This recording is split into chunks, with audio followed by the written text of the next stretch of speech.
ఇదే ఊర్లో ఎమ్మెల్యే చేశాను. నేను అక్కడి నుంచి వచ్చాను, కౌన్సిలర్ నుంచి. నేను బంగారు స్పూన్తో పుట్టానని చెప్పలా, సామాన్య కుటుంబంలో పెట్టాం. మా నాన్నగారు ఒక ఆర్టీసీ డ్రైవరు. ఆ స్థాయి నుంచి మీ ముందు నిలబడి స్థాయికి వచ్చానంటే ఆ రోజు తెలుగుదేశం పార్టీ నాకు మున్సిపల్ చైర్మన్ గా అవకాశం ఇచ్చింది.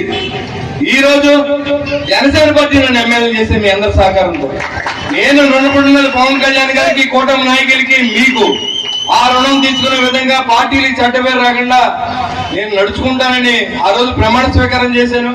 అదే విధంగా నేను ఈ రోజు వరకు పనిచేస్తా ఉన్నాను. వాళ్ళు డబ్బు లేదు ఎక్స్పెక్ట్ చేసి నాకు ఓట్లు వేశారు.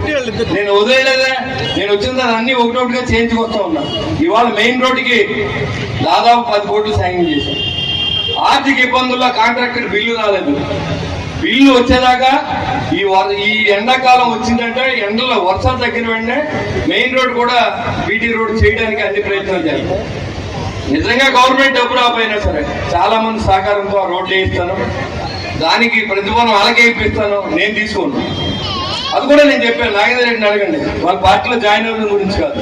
మీరు ఎవరైనా పెట్టుబడి పెట్టుకున్న ఉంటే 10 కోట్ల వరకు ఉంది, మీకు దాంట్లో వచ్చే లాభంలో సగ భాగాన్ని మీకు ఇప్పిస్తాను.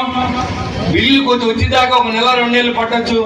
ఈ లోపల మీరు ఉండమని నాకు అవసరమైంది రోడ్డు వేయబోతే ప్రజల్లో నీలాగా ఇంటికాడే పడుకుంటున్నారు కదా.